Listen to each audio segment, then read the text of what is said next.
a dar el tema evolución, retos, desafíos y realidad de la participación de la mujer indígena en espacios públicos y políticos, que están a cargo de un especialista en la materia, que es la doctora Paloma Bonfil Sánchez.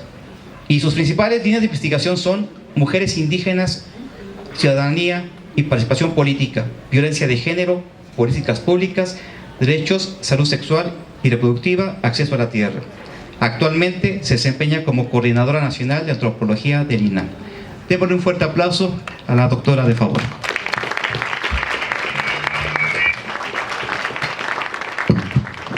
Bueno, muy buenos días a todas, a todos. Agradezco mucho la oportunidad de estar esta mañana aquí con ustedes para compartir algunas reflexiones sobre la importancia del acceso a la tierra, la propiedad de la tierra y el uso del territorio desde las mujeres rurales e indígenas, no solo de nuestro país, sino desde otras geografías. Me parece que este es un tema muy importante porque encontramos en estas realidades muy distintas, no solo en el estado de Morelos, sino en todo el país, un ejemplo clarísimo de lo que en México se ha señalado como la brecha de implementación de derechos. Es decir, tenemos un marco normativo y legal que reconoce los mismos derechos a todas y todos los ciudadanos que hemos nacido en este territorio, pero tenemos unas realidades, como mencionó la presidenta del Instituto para las Mujeres del Estado de Morelos, tenemos una realidad en la que esos reconocimiento de las mujeres del medio rural, indígenas y no indígenas, como sujetas productivas.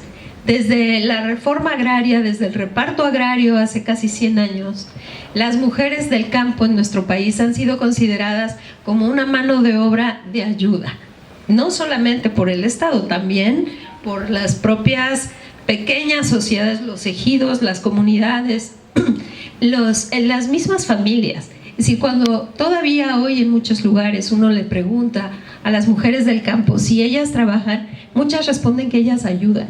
Es decir, tenemos naturalizado e interiorizado la idea de que el trabajo de las mujeres, desde muy pequeñitas, desde niñas hasta ya mayores, es un trabajo de ayuda, no es un trabajo productivo. Y la estructura del sector rural, la estructura de nuestras instituciones agrarias, de desarrollo, de pueblos indígenas, de atención a la mujer, han estado enfocadas en políticas asistenciales, reconociendo justamente a las mujeres como ayudantes, no como actoras productivas. Y es así como si nosotros revisamos los datos del primer reparto agrario, les decía, hace casi 100 años, las titulares de la tierra en ese tiempo, después de la revolución, esa revolución campesina que tuvo un centro en este estado, un centro importantísimo, la mayor parte, pero la mayor parte cuando digo es que de todos los títulos agrarios que se entregaron en ese tiempo, no llegaron ni a 10 los títulos otorgados a mujeres. Hoy tenemos que casi un poco más de la tercera parte de las personas derechosas agrarias son mujeres, y la mayor parte de esas mujeres son mujeres mayores de 60 años, unas chicuelas, les digo yo, unas chicuelas. Pero el punto es que ya no están en esta edad como productiva, activa, sino que se consideran como titulares transitorias, es decir, se está viendo a quién van a heredar la tierra. Y hoy en muchos lugares de nuestro país esa herencia sigue regresando a los varones, incluso cuando ya no viven en las localidades, cuando han migrado, cuando se ocupan de otras actividades. Y tenemos hoy regiones completas de nuestro país donde el campo se sostiene con la fuerza de trabajo de niñas, adolescentes y mujeres que no tienen ninguna garantía de propiedad y ningún acceso, como se decía hace un ratito en la inauguración, a los apoyos públicos que podrían permitir que esa producción tan importante para la familia, para la comunidad y para el país fuera como estuviera mejor respaldada. Esto es un poco a lo que me quiero referir. La tierra, en el caso de las mujeres, sobre todo indígenas, voy a hablar sobre todo de este espacio, pero la tierra no es solo un medio de producción, no es solo una garantía económica, no es solo un patrimonio de la persona o de la familia. La tierra también es un medio de ciudadanía, y el no tener acceso a ella implica que seguimos reproduciendo como sociedad y como país a un sector de mujeres en una calidad de segunda ciudadanía, o de ciudadanas de segunda, más bien.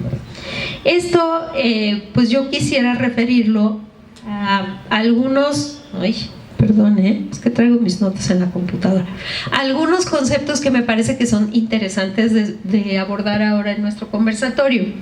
El primero es la relación entre las relaciones de género y los derechos mediados de las mujeres indígenas y rurales.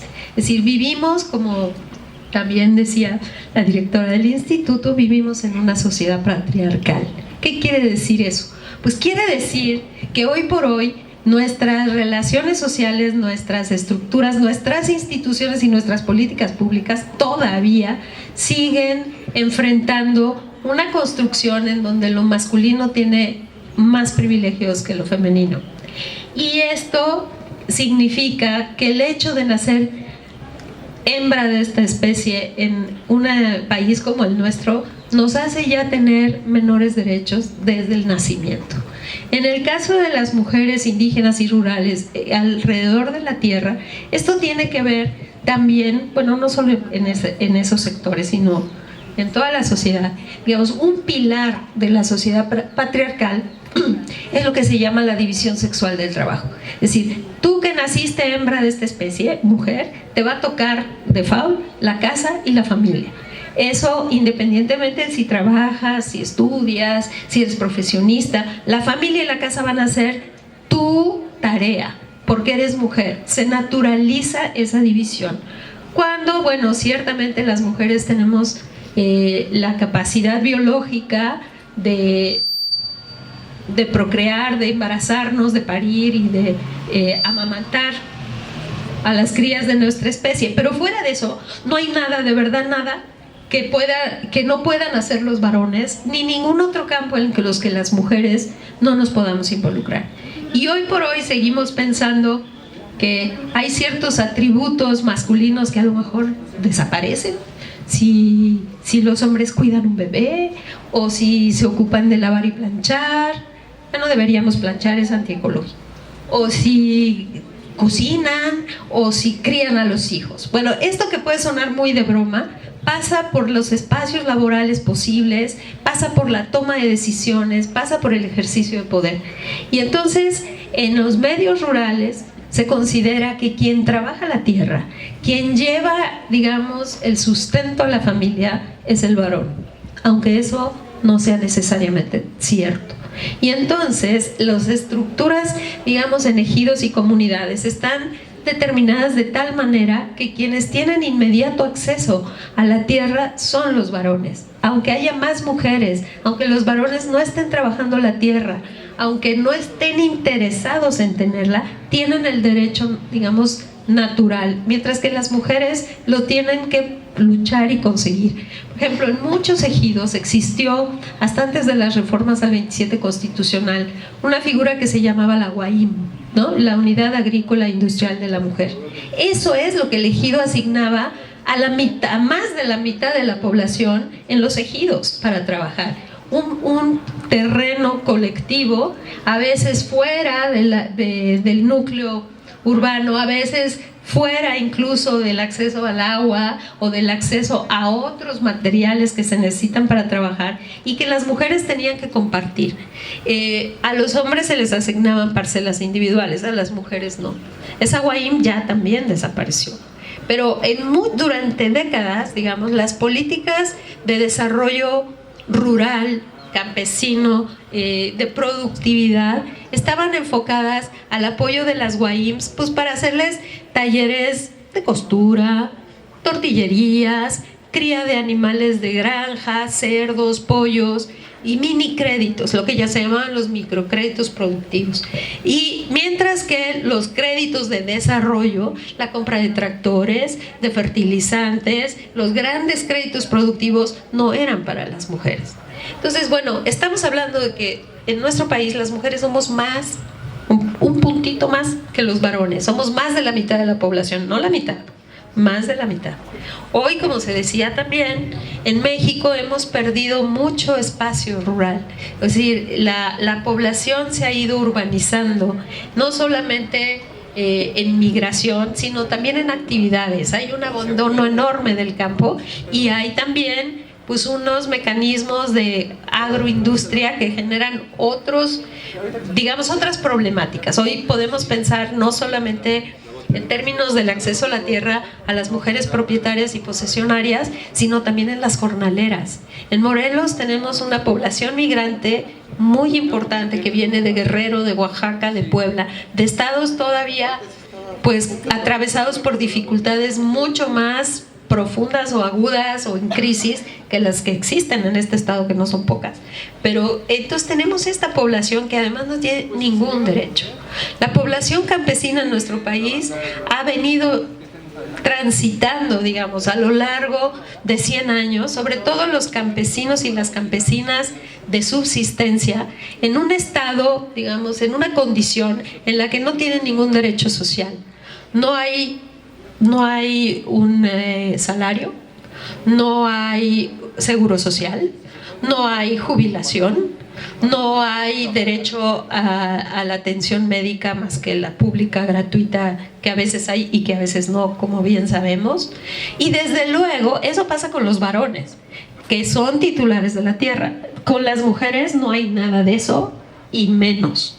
Entonces, bueno, en un contexto como el que vivimos hoy, donde hay un desplazamiento constante de la población, donde las jóvenes generaciones se están yendo a las ciudades, pero algunas están regresando a sus comunidades, ¿qué tenemos que ofrecer a las jóvenes que quieren trabajar la tierra? ¿Qué hay para ofrecerla? ¿Y por qué la tierra es tan importante también en términos de participación? En las comunidades indígenas, y estoy generalizando porque pues hay de todo, pero en las comunidades indígenas, cuando eres varón, te vuelves ciudadano en el momento en que te unes en matrimonio, ¿sí? Y eso puede ser a los 14 años. En ese momento ya eres un adulto con derechos al que se le puede asignar no solamente una parcela o un espacio para trabajar, sino también los derechos para participar en las decisiones colectivas. Eso no ocurre con las mujeres. Es decir, en la mayor parte de las comunidades todavía ocurre que las mujeres tienen lo que pues yo a veces digo que es una ciudadanía mediada. Pueden participar en una asamblea donde se deciden las cuestiones colectivas si son hijas de, esposas de o madres de. Así, en ausencia o en relación al varón, no por sí mismas, porque todavía hoy seguimos pensando que el trabajo de las mujeres en el campo es un trabajo de ayuda y complemento, no es un trabajo en sí mismo. Y que las labores que hacen las mujeres en la tierra y alrededor de todas las actividades que sostienen una comunidad no son actividades productivas sino reproductivas.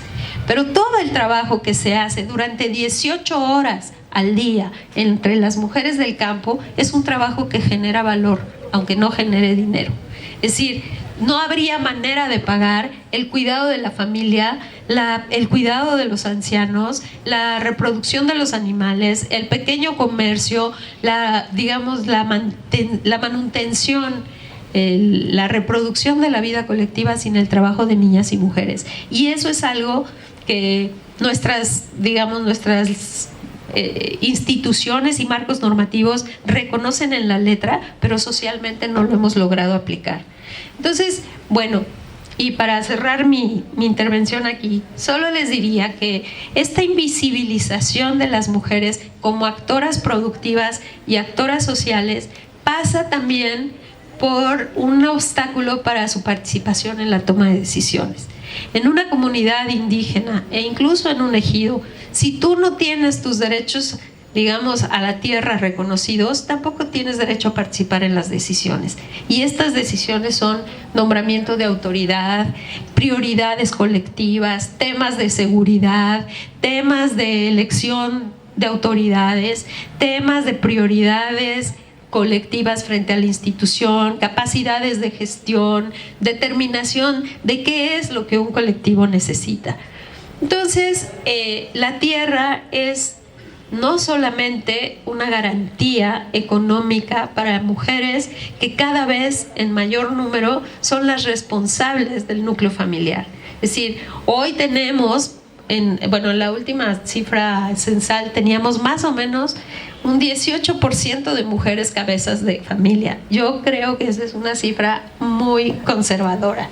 O sea, estamos viviendo en el campo un problema de abandono familiar muy serio por parte de los varones, una emergencia de madres solas, jóvenes y solteras.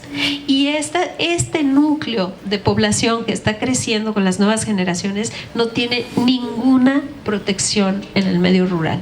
Entonces, reconocer el acceso a la tierra o la falta de acceso a la tierra es importante porque nos va a permitir ver cuántos derechos están por lo menos en riesgo. Y creo que eso es un tema que necesitamos considerar desde el diseño de la política pública, pero también de las prácticas así microlocales. Hoy hay muchas experiencias, no suficientes, pero ya muchas, de mujeres indígenas organizadas que se presentan a la comunidad para modificar los estatutos comunitarios. Y en esas modificaciones hay varias cosas que privan. Una es modificar las tradiciones de herencia. Es decir, que el hecho de ser mujer no te saque de la posibilidad de heredar parte del patrimonio de tu familia. Otra es el reconocimiento de los hijos. Es decir, que si un hombre no reconoce a su hijo y porque se fue para otro lado, porque emigró, porque ya se juntó con otra persona, la familia se haga responsable de ese hijo o hija que quedó abandonado, y además acerque también un pedazo de tierra a la mujer que se quedó responsable de esos hijos o hijas. Estas son modificaciones que se están impulsando desde organizaciones de mujeres indígenas, por ejemplo en el estado de Oaxaca, y han implicado toda una transformación de la idea de lo que es la comunidad y lo que son las reglas de la comunidad. Y esto es un proceso relativamente nuevo que empezó con la insurgencia zapatista en Chiapas, con una sola demanda, que fue que las mujeres tuvieran la oportunidad de decidir cuándo y con quién unirse en pareja. Y eso tiene que ver también con la forma en que se distribuye la tierra en las comunidades indígenas. Es decir, las relaciones y las parejas son también relaciones económicas, son también relaciones que permiten mantener o no el patrimonio de una unidad doméstica familiar. Entonces, la tierra es mucho más que una parcela, es mucho más que un medio para sostenerse, pero no es mucho menos. Y hoy, en nuestro país, todavía somos más las mujeres en condiciones de desventaja y de pobreza que los hombres, básicamente porque no tenemos los mismos derechos ni acceso al patrimonio. Y la tierra y el territorio son un patrimonio que puede ser individual, colectivo y compartido. Entonces, en este esfuerzo por construir una sociedad mejor, más igualitaria, donde todas y todos vayamos teniendo como las mismas oportunidades, la tierra y el territorio son clave, por lo menos pues para ese 30% de la población de nuestro país que todavía depende de ella económicamente, y para más de la mitad que desde luego para todos que dependemos de los alimentos, pero para mucha otra población que depende culturalmente de la tierra. Somos una sociedad con profundas raíces campesinas, mucho más. Les decía yo, en este estado que fue cuna de una revolución campesina,